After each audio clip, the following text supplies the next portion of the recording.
Amber, reporting for duty. Just say the word if you ever need my help. This is Amber. Okay, so kind of like as a funny haha joke, I threw her in the last poll, and you guys kind of killed that with a whopping 26,000 votes. She had over 50%. She had 53%, which is insane. I kind of thought that it was funny that I was including her. I didn't think that you guys would actually vote for her. Nonetheless, here we are. Quick request. I'm actually trying to set a personal goal for this channel. We are getting ready to hit 10,000. I would like to see if I can hit 15 by January 1st.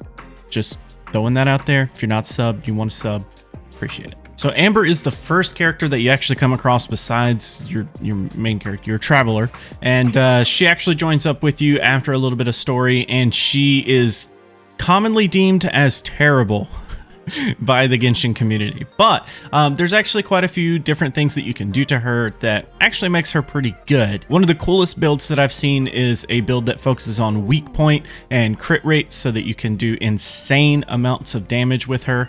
But we'll kind of get into that. All right, so let's actually start out with our talents here. So our normal attack is actually called Sharpshooter, performs up to 5 consecutive shots with a bow.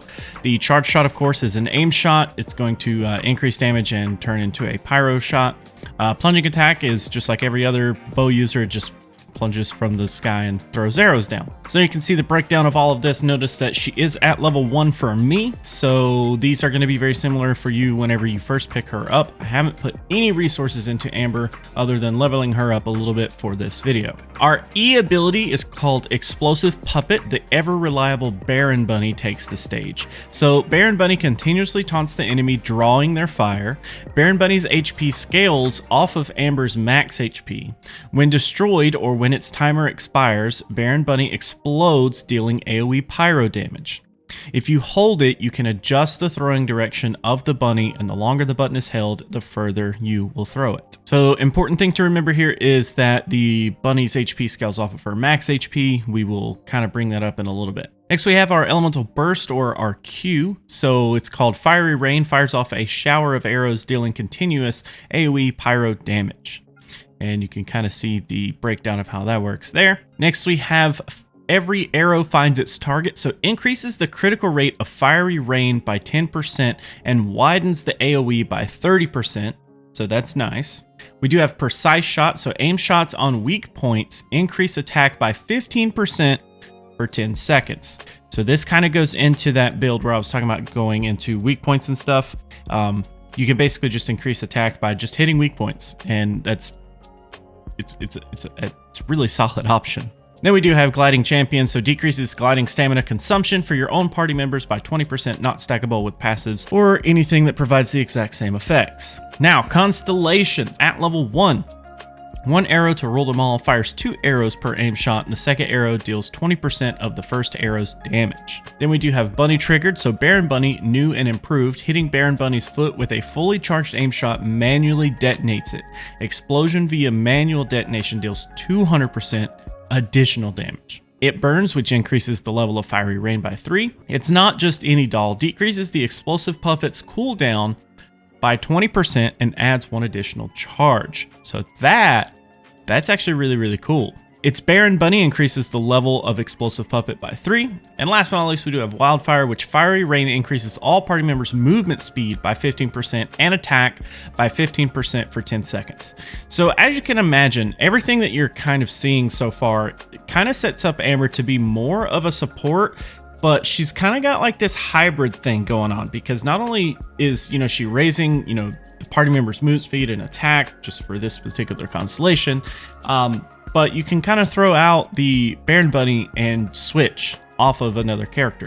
It's not like Amber has to be out for Baron Bunny to work. You can just kind of throw it out and then switch off. You can actually build her either a DPS or as a support. So let's actually go over the support build, since that's what I figure most people are going to be using her for. I personally feel like she's funner to play as a damage dealer, but that's just kind of my playstyle. That's kind of how I like it. And when it comes to support building in terms of weapons, typically the number one choice is usually going to be the Favonius Warbow. So keep in mind that typically with support builds, you want to keep your elemental burst up as often as possible. You want to be able to use it as often as possible. You just kind of basically want to be waiting on a cooldown rather than energy if possible.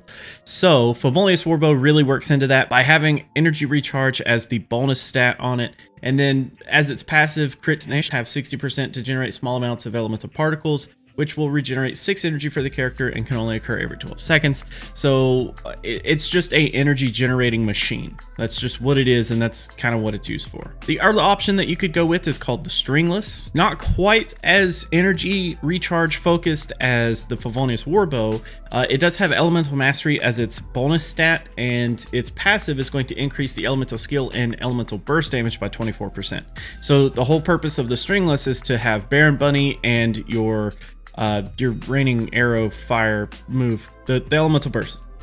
The whole purpose is to make sure that the elemental skill and the elemental burst will do as much damage as possible. So it just kind of works into also the fact that you're a support, you're not going to be on the field to do damage, but your main purpose is to use your skill and your burst to do that damage. Now when it comes to artifacts, typically the easiest sets to go for on Amber are actually going to be the Noblesse Oblige, because if you do the full 4-piece, elemental burst damage is going to get 20+%, which is great. But also, when using an elemental burst, increases all party members' attack by 20% for 12 seconds, and that effect cannot stack.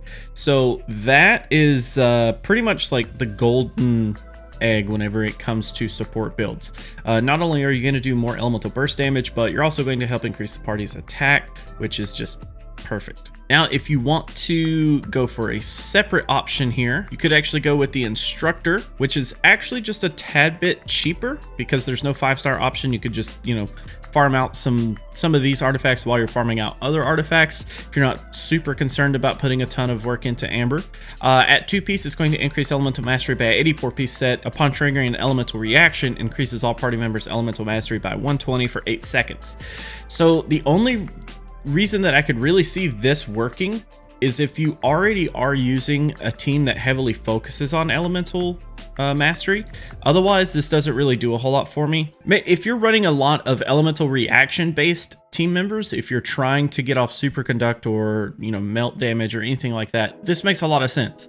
If you're going for more physical damage, this doesn't make sense a whole lot for you. Or you could also run the Exile set as another option, energy recharge plus 20%. Honestly, I think this one probably goes best if you end up running the Stringless. I think it's best to probably couple a Exile with it so that you can get more energy recharge, because you're going to miss out on that if you don't use the Favonius Warbow. So kind of keep that in mind. You want to keep your energy recharge high if possible. At the 4-piece, using an Elemental Burst regenerates 2 energy for all party members excluding the wearer, which is weird, and then every 2 seconds for 6 seconds. This effect cannot be stacked. So it's good in a sense to help get energy back for everyone else, but it literally just excludes you for no reason. Doesn't matter which set you go with here, just make sure that whatever you are prioritizing your substats, you kind of want to focus on energy recharge as much as possible so you can keep doing your elemental burst. Then focus on elemental mastery because you're going to be using Baron Bunny to do pyro damage and stuff like that, because your elemental burst is pyro damage based. Focus on elemental mastery so that you can do more whenever you combine for that melt damage or that swirl damage or whatever you're combining it with. And then of course, don't forget about attack, because everything literally scales off of attack in this game. Now when it comes to prioritizing your talents as a support, best thing to go with is Explosive Puppet. You're going to be using this way more often than anything else as a support, so definitely focus on this so that you can keep these numbers high. As high as you can get them is perfectly fine. Then focus on Fiery Rain, because you're going to be using this even more so than your normal attack, so it doesn't really matter if you work on your normal attack last, it's going to be okay. Now, Amber as a DPS, this is going to be where it gets a little bit fun. So for the not so free to play options, if you by end up chance having the Amos's bow, that's going to be like top priority. So the Amos bow is going to actually increase your attack percent as its secondary stat. Its passive ability is actually going to increase normal and charge attack damage by 12%, and normal and charge attack damage increases by 8% every 0.1 seconds. So it increases up to 5 times. So it's just a huge DPS option. The only thing that comes close to it is Rust, and based on what I'm looking at here, at refinement level 2 or higher, Amos is the best option. Unless you have Rust at refinement level 5, then Amos's bow is the way to go. So let's actually talk about Rust. So Rust is actually going to increase your attack percent. Passive is actually going to be increases normal attack damage by 40%, but decreases charged attack damage by 10%. So of course, Rust is going to be outputting tons of extra damage. It's gnarly whenever it comes to outputting damage. Increasing attack percent is amazing, and just increasing your normal attack damage by 40% is nuts. That's crazy. Now, on to the free-to-play options. Of course, the compound bow is craftable by the blacksmith, which is actually a wonderful option here. So it's going to have physical damage percent as its bonus stat, which is amazing. Normal attack and charged attack hits also increase attack by 4% and normal attack speed by 1.2% for 6 seconds. Max 4 stacks and can only occur 0.3 seconds. And it only gets better if you craft it multiple times. It's pretty gnarly. And then if you are going for the ultimate budget build, the ultimate just free-to-play option is actually the slingshot. It's not super horrible. It's going to increase crit rate, which is great in a lot of situations because the more often that you can crit, the more often you're going to do more damage.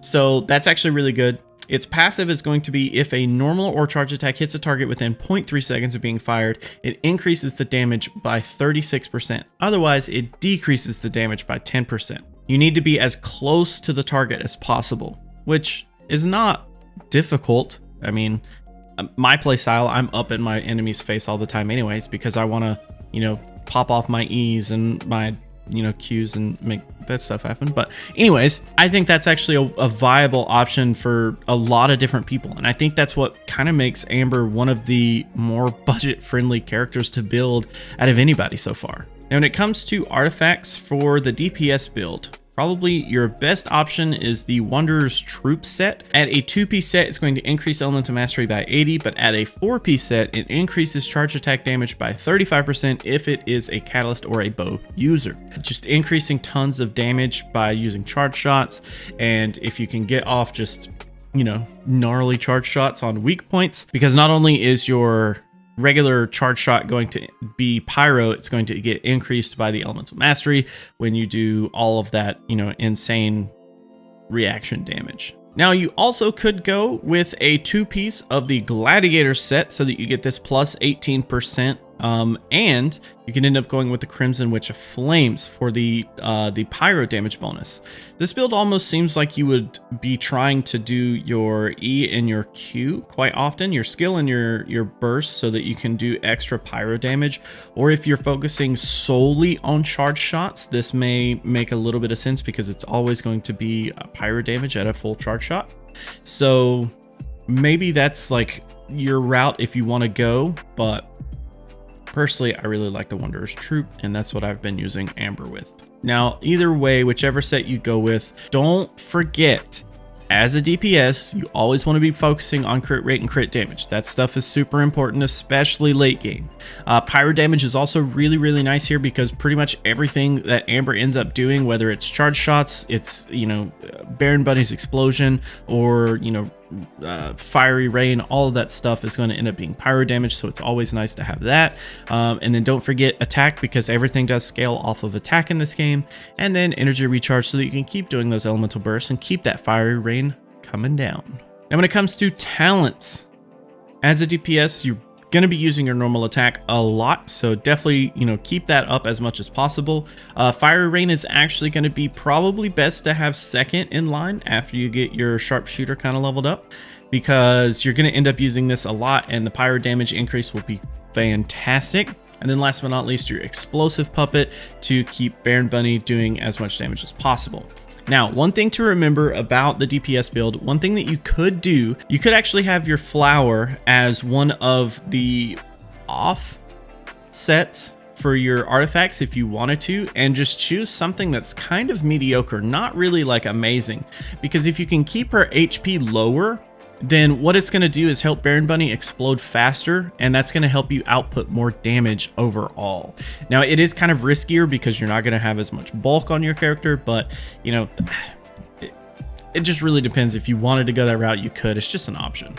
We need to kind of do a quick demonstration with Amber, and, you know, Consolidated Stars is still going on, so let's just jump into that. Let's see how she can handle herself. Now, mine is currently at level 49, so it's not the best. And I guess my build, I should probably show you that just really quick. Using compound bow that I typically use for my official. I'm using artifacts kind of scrounged together. I'm going with the 4-piece of the Wanderer's Troop so that I can just do as much damage as I possibly can.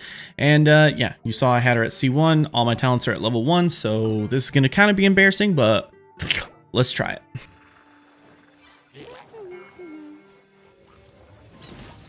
All right, so as you can see, we threw out Baron Bunny there, and he immediately died, pretty sure. So my main focus here is just going to be to provide as much reactionary damage as I possibly can. Now at C1, you'll notice that I am shooting 2 arrows here, and my pyro damage is actually not that bad. I was playing around with Amber earlier. If I actually hit a full charge shot, you know, 1100 damage isn't horrible. As you can see, we'll throw out Baron Bunny there, and you'll see Baron Bunny definitely takes over as the He's definitely pulling the aggro there. He's being taunted pretty hard. So let's get off this full combo there. Get off that. Oh, perfect. I thought it was perfect, but all of those guys disappeared. 1200 damage. I mean, you can see Child is literally just destroying. Hello, big boy. So let's throw down Baron Bunny there. And we'll... Oh, well, totally missed that. So as you see, we can kind of place him where we want him. So that's, you know, pretty self-explanatory for Amber. I think that she is dogged on quite a bit. I don't think she is actually as bad as everybody makes her out to be. But, you know, I think if you build her right, she's good. I think that's the whole point of every character. Every character can be built multiple different ways. Of course, there are characters that are better at things than others, but there is technically no bad character. If you can build Barbara as a DPS, that just goes to show, literally, there are unlimited amounts of options to making a character work. And there are so many situations in this game that make certain things viable that normally they wouldn't be, that literally any character can be built and excel. But that is going to be Amber, guys. Thanks so much for hanging out. Thanks so much for watching. I really do appreciate you guys watching these videos. You guys are voting like crazy. I never would have guessed that 23,000 or whatever it was, 26,000 people would even vote on a post that I made. And yeah, quick, you know, recap of what I said at the beginning. I am trying to hit 15,000 subs before the end of the year. If you guys want to help with that, you guys can sub at any point. If you want to unsub, that's cool. Doesn't matter. I just kind of want to hit the milestone. That's just all I want to do. But yeah, thank you guys. I'll post another poll as soon as we get done with this one. The next poll will be pure 4-star because we did include Venti on the last poll. So thinking of including a couple of different just weird stuff, some things that no one has been like freaking voting for, like Sing Show. I definitely am gonna put him because I've put him on the last like 4 or 5. Diona has been on all of them so far and she's not got chosen, so I'm gonna put those 2 for sure. And I'm thinking about probably Kaya because he's also like a completely free-to-play option, and then Sucrose because, you know, it's Sucrose. Anyways, that's gonna be it. Thank you for hanging out. Thank you for watching. I will see you guys in the next one.